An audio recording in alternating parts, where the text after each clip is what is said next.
Assalamualaikum warahmatullahi wabarakatuh. Kami dari kelompok 3 akan mempresentasikan hasil diskusi kelompok kami untuk bab 13 yang bertema mengelola kinerja dan mutu. Sebelum memulai memaparkan materi kami, maka izinkan kami untuk memperkenalkan anggota kelompok kami. Perkenalkan, nama saya sendiri Eliza Dubirinata dengan NPM akhir 192. Lalu ada Andrean Dwi Prasetya dengan NPM akhir 133. Lalu ada Marisa Juliani Baruginting dengan NPM akhir 176. Lalu Farel Adelio Nataya Nugraha dengan NPM akhir 177. Lalu ada Tegar Maulana dengan NPM akhir 191. Dan yang terakhir Nadia Zafira dengan NPM akhir 210. Hal pertama yang akan kita bahas di sini yaitu model kontrol umpan balik. Apa itu kontrol? Kontrol adalah hal yang harus dilakukan oleh setiap manajer dalam sebuah organisasi. Nah, jadi hal ini tuh selalu ada di setiap organisasi. Dan apabila terjadi kurangnya kontrol, bisa berdampak buruk bagi organisasi. Hal ini tuh bisa merusak reputasi, membahayakan jalannya organisasi, bahkan mengancam masa depan organisasi atau perusahaan tersebut. Nah, manajer itu menghadapi banyak tantangan dalam hal kontrol tersebut. Nah, contohnya itu seperti mengatur cara kerja sehari-hari, mengawasi perilaku karyawan, mengelola dan membagi anggaran dengan baik, mengembangkan kemampuan dan potensi karyawan, melihat apakah keuangan perusahaan berjalan sehat, lalu menilai apakah bisnis menghasilkan keuntungan. Nah, ada pula kontrol organisasi atau organizational control. Nah, hal ini tuh yaitu merupakan proses yang dilakukan secara sistematis untuk memastikan semua aktivitas dalam organisasi berjalan sesuai dengan rencana, target, dan standar yang telah ditetapkan. Nah, tujuannya itu untuk agar organisasi itu berada di jalur yang benar atau di jalur yang sudah kita plankan di sebelumnya. Nah, tujuannya itu untuk mencapai tujuan kita tersebut dengan baik. Nah, semua sistem kontrol yang baik itu menggunakan umpan balik atau feedback. Nah, umpan balik ini membantu manajer mengetahui apakah kinerja yang ada sudah sesuai dengan standar yang telah ditetapkan atau belum. Jadi hal ini tuh untuk mengawasi. Nah, ini adalah contoh model kontrol umpan balik. Nah, di sini tuh ada membangun tujuan strategis. Nah, dalam membangun tujuan strategis itu ada 3 unsur. Yang pertama yaitu membangun standar kinerja, yang kedua mengukur kinerja yang ada, yang ketiga membandingkan kinerja dengan standar. Nah, apabila ketiga unsur atau komponen tadi belum terpenuhi, itu kita bisa menambahkan satu komponen lagi, yaitu melakukan tindakan koreksi. Nah, apabila 3 komponen tadi sudah cukup, maka kita sudahi atau memberikan penguatan. Nah, feedback dari 4 komponen tadi yaitu kepada membangun tujuan strategis. Langkah-langkah kontrol umpan balik. Nah, dalam contoh model kontrol umpan balik tadi kan ada membangun standar kinerja. Nah, apa sih membangun standar kinerja itu? Nah, dalam rencana strategis, manajer itu harus menetapkan tujuan yang dijabarkan menjadi standar kinerja sebagai tolak ukur pencapaian. Nah, standar kinerja ini mencakup aspek seperti kualitas produk, efisiensi investasi, keselamatan kerja.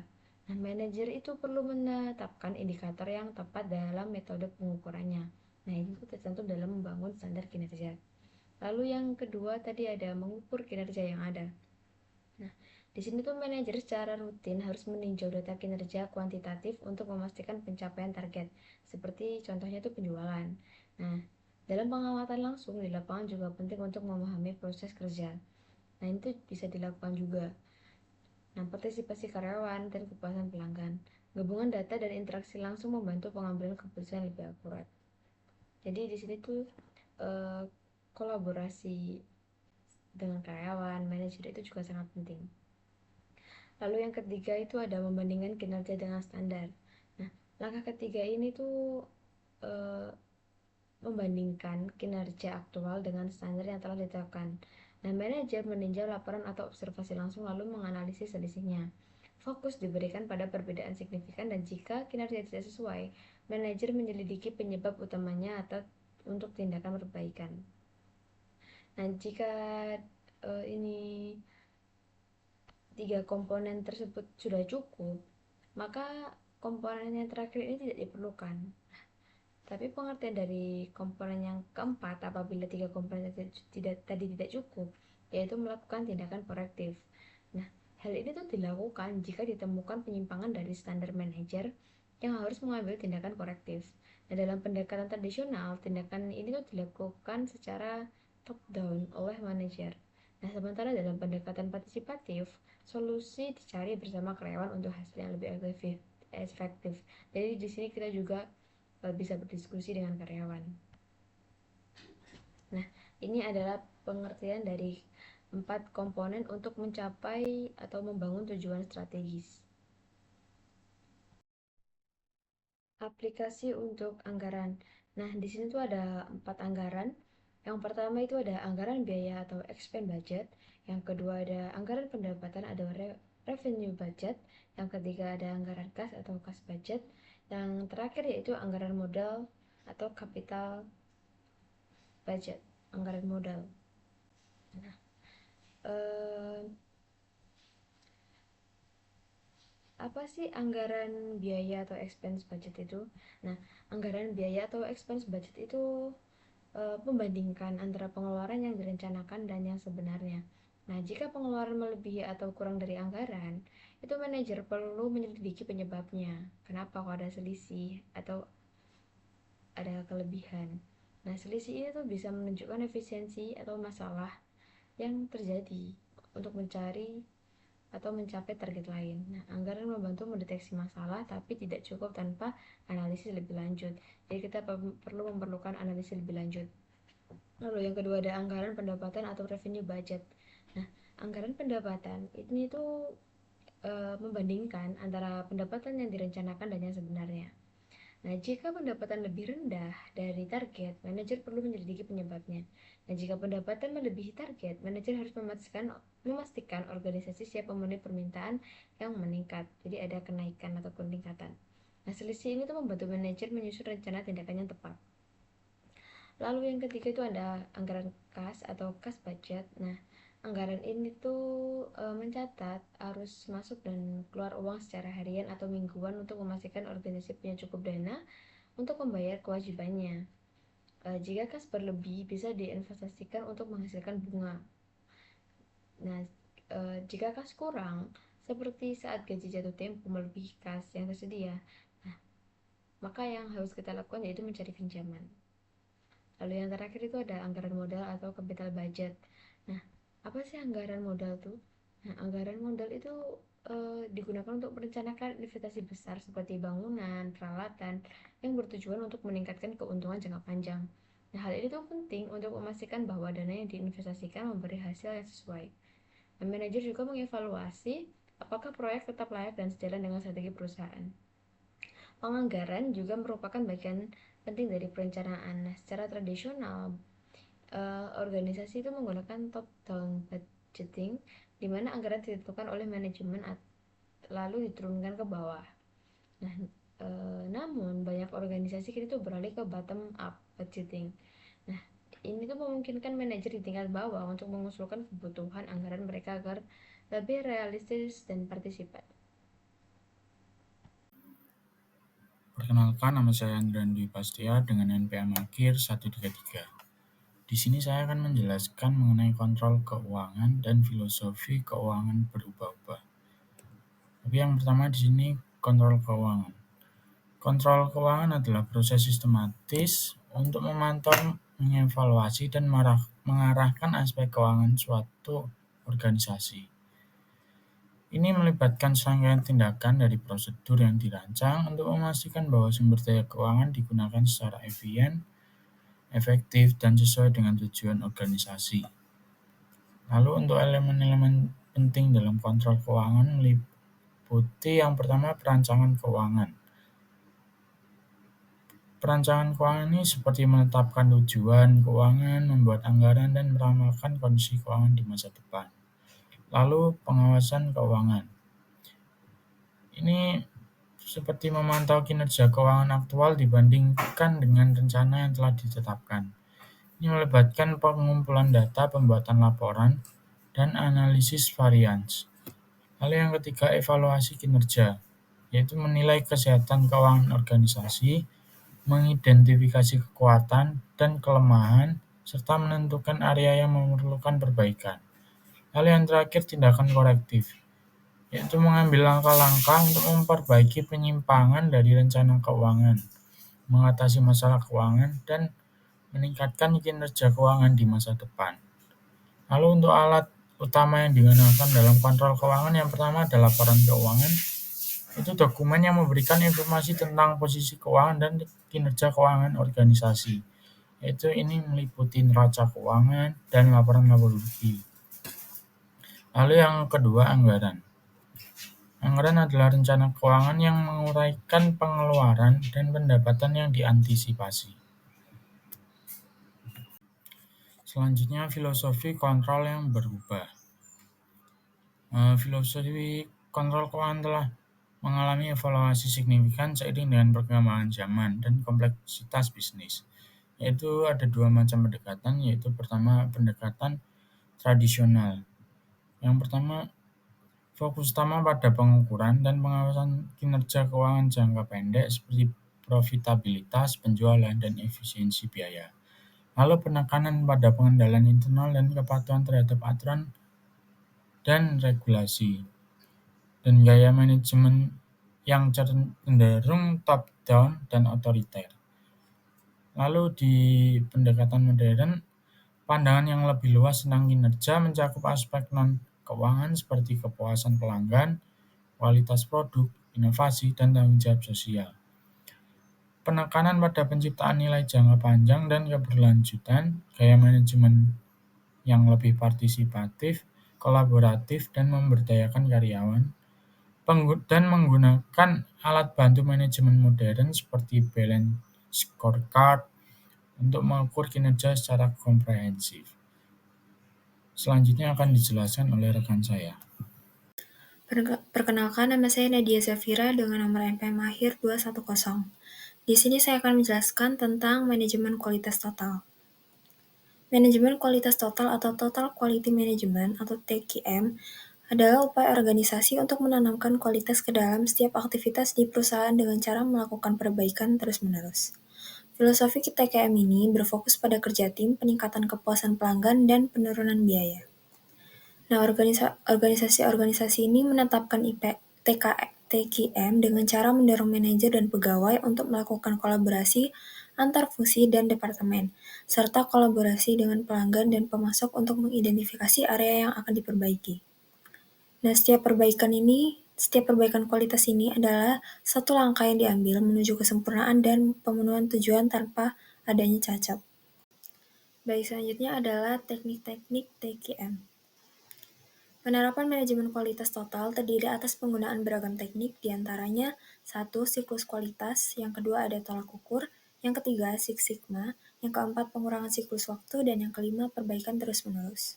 Saya akan menjelaskan dari nomor 1, yaitu siklus kualitas. Siklus kualitas seperti siklus PDCA atau Plan Do Check Act adalah metode sistematis untuk melakukan perbaikan berkelanjutan. Siklus ini melibatkan perencanaan perbaikan, pelaksanaan, pemeriksaan hasil, dan tindakan korektif atau standarisasi untuk memastikan peningkatan kualitas secara terus-menerus. Dan yang kedua ada tolak ukur. Tolak ukur atau benchmarking adalah teknik membandingkan proses, produk, atau kinerja organisasi dengan standar terbaik atau pesaing terdepan.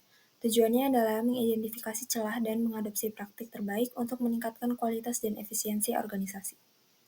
Dan yang ketiga ada Six Sigma.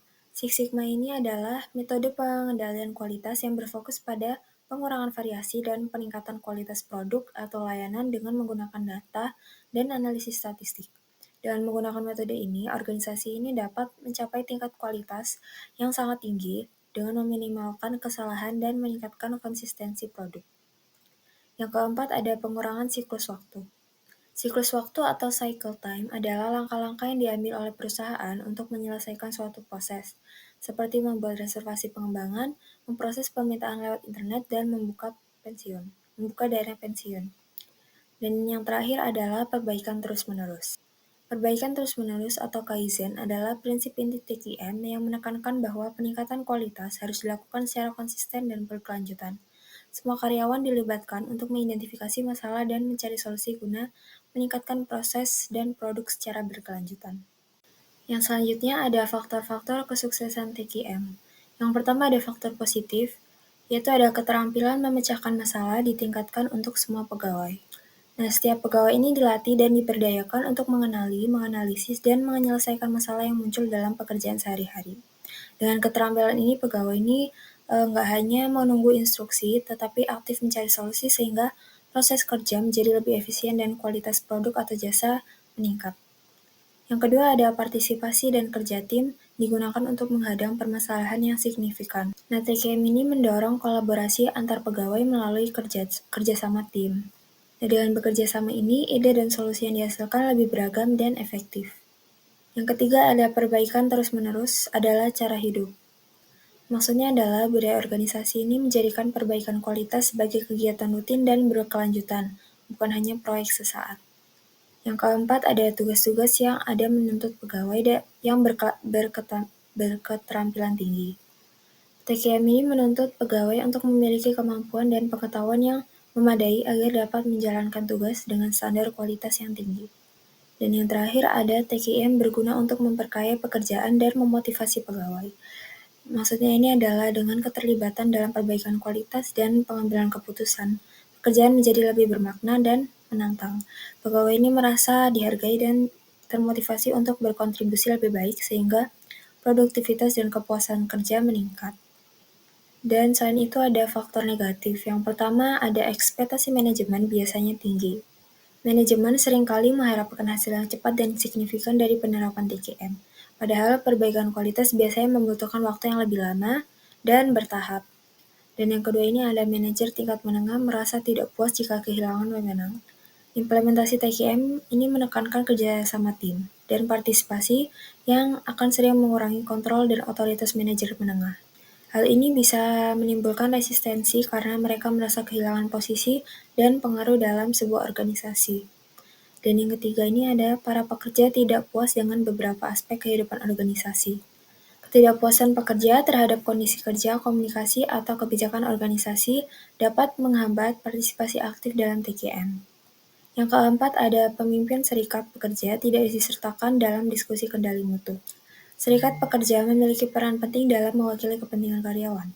Jika mereka tidak dilibatkan dalam proses perbaikan mutu ini, bisa terjadi ketidakpercayaan dan penolakan terhadap perubahan yang akan diusulkan. Yang terakhir adalah manajemen menunggu inovasi yang besar dan dramatis. Beberapa manajer berharap adanya perubahan besar yang cepat dan dramatis, padahal TKM ini lebih menekankan pada perbaikan kecil yang berkelanjutan atau continuous improvement. Nah, yang selanjutnya ada tren dalam kendali mutu dan keuangan. Banyak perusahaan menjawab realitas ekonomi yang berubah-ubah, serta kompetisi global dengan menilai kembali manajemen dan proses-proses di organisasinya sendiri. Di antaranya mekanisme kontrol. Beberapa tren besar dalam kendali mutu dan keuangan adalah standar kualitas nasional, sistem perubahan nilai ekonomis dan sistem pertambahan nilai pasar, pembiayaan berbasis aktivitas, dan tata kelola perusahaan yang meningkat. Yang pertama ada standar kualitas internasional. Daya dorong untuk melakukan manajemen kualitas total di Amerika Serikat adalah signifikasi yang meningkat dari ekonomi global. Banyak negara yang telah mengadopsi tolak ukur universal untuk dijadikan acuan praktik manajemen kualitas yaitu standar ISO 9000 atau ISO 9000 standar yang merupakan hasil konsensus internasional mengenai syarat manajemen kualitas yang baik, sebagaimana yang diuraikan oleh International Organization for Standardization. Ratusan ribu organisasi di 157 negara, termasuk Amerika Serikat, telah disertifikasi standar ISO 9000 untuk menunjukkan komitmen pada kualitas.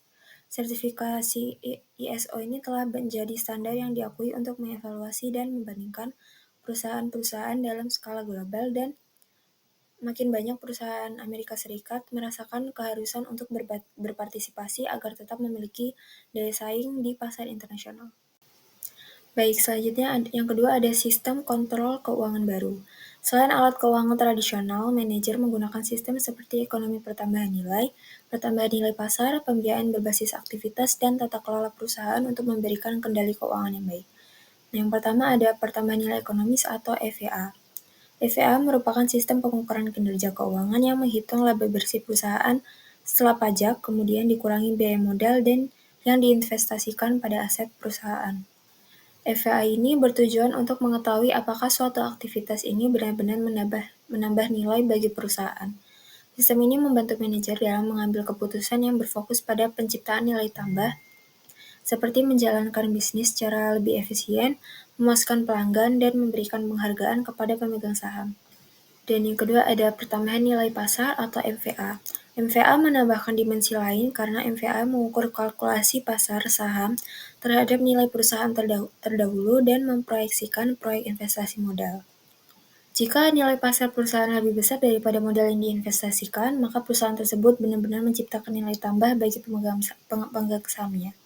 MVA ini digunakan untuk menilai keunggulan nilai pasar suatu perusahaan dibandingkan dengan modal yang telah ditanamkan, sehingga perusahaan ini dapat mengetahui apakah mereka benar-benar memberikan keuntungan bagi para pemegang saham. Yang ketiga ada pembiayaan berbasis aktivitas atau ABC. Metode pengukuran biaya produksi barang dan jasa yang mengalokasikan biaya berdasarkan aktivitas yang benar-benar digunakan dalam proses bisnis.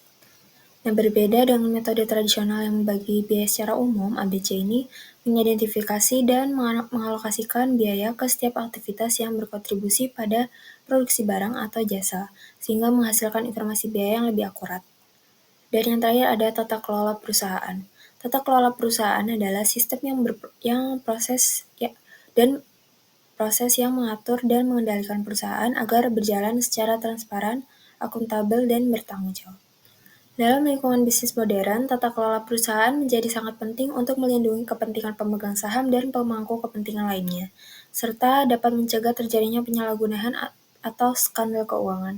Tata kelola yang baik ini mencakup kepatuhan terhadap regulasi, transparansi pelaporan keuangan, serta mekanisme pengawasan yang efektif terhadap manajemen perusahaan.